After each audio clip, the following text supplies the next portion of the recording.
Mark Mark? H., the Ask Mark Realtor. Thank you again for inviting me on the call. I sure appreciate you.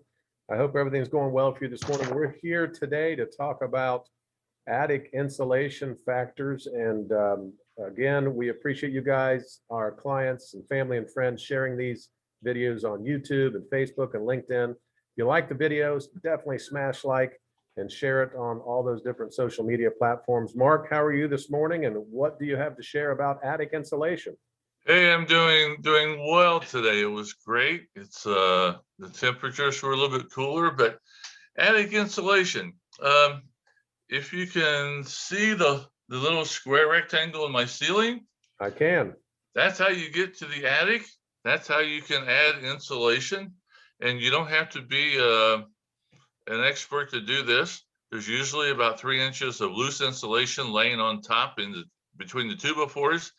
You can roll out new insulation on top of that, and you roll it across the 2x4s, not in between the 2x4s when you do that second layer.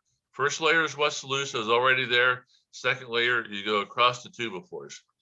The other thing you want to make sure is that you don't, on the 2x4s in your roof, that you don't block that airflow. Sometimes people get like those styrofoam vents to allow air to go up and down so that you've got air circulation, so that you want to make sure that you have that available. All kinds of attic or insulation companies will tell you how much insulation you need. And you know, heat rises, so heat's going to go through the ceiling first. And the other piece of insulation I want to talk about is, as things rise, when you're out in the cold, your heat goes through your head. So your insulation is your hat. So you have to wear a hat when it's cold so it keeps you warmer. And same thing when you're in a house, if you want to keep the temperature down to save money, like you talked about last week, put on some socks, maybe wear a nice thin layer of gloves, but you know, have a hat, do something to keep your extremities warm, because heat will leave through the head, through your hands, through your feet if they're not covered. Same way with a house.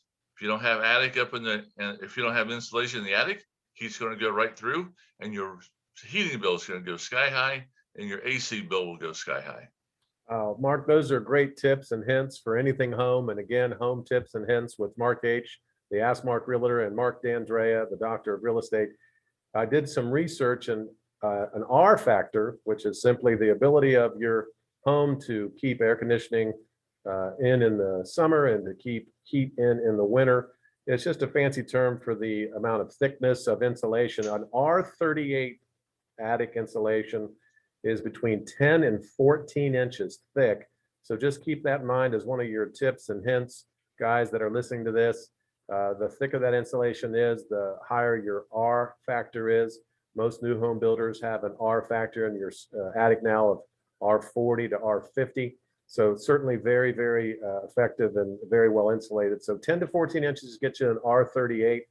It's a great theme to talk about, Mark, especially in the middle of winter here where folks need to be saving money. It's very inexpensive to add the insulation that you just talked about. So I appreciate you having me on the call today. Guys, if you like these tips and hints, anything home or home tips and hints, definitely get a hold of Mark H., the Ask Mark Realtor, or Mark Dandrea, the Doctor of Real Estate.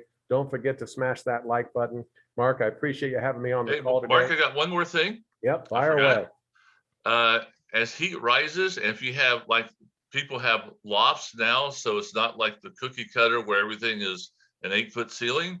So like my house has a loft, so the heat comes up. So if you run the fan on your furnace, without running the furnace, just run the fan, it will circulate the heat, the warm air from upstairs, downstairs, and bring the cold air up, and it keeps the air circulating, and you don't have to run the furnace as often. You don't have to run it 24/7, but just run it when you're when you're at home and you're sitting around.